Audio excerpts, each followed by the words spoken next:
2017 ദാനധർമ്മങ്ങളുടെ വർഷമായി പ്രഖ്യാപിച്ചതിന് പിന്നാലെയാണ് ജീവകാരുണ്യ രംഗത്ത് മാതൃകയാകുന്ന ഫുഡ് ബാങ്കിന്റെ പ്രഖ്യാപനം.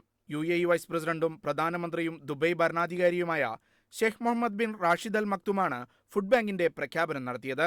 ദാനധർമ്മങ്ങളുടെ വർഷം ഉദാരത വളർത്താൻ ലക്ഷ്യമിട്ടുള്ളതാണ്. മനുഷ്യന്റെ അടിസ്ഥാന ആവശ്യമാണ് ഭക്ഷണം. ആദ്യം മറ്റുള്ളവരിലേക്ക് എത്തിക്കാൻ ലക്ഷ്യമിടുന്നതും അതാണ്. ഹോട്ടലുകൾ, റെസ്റ്റോറന്റുകൾ, സൂപ്പർമാർക്കറ്റുകൾ, കൃഷിയിടങ്ങൾ എന്നിവിടങ്ങളിൽ നിന്നാണ് അധികം വരുന്ന ഭക്ഷണം ശേഖരിക്കുക.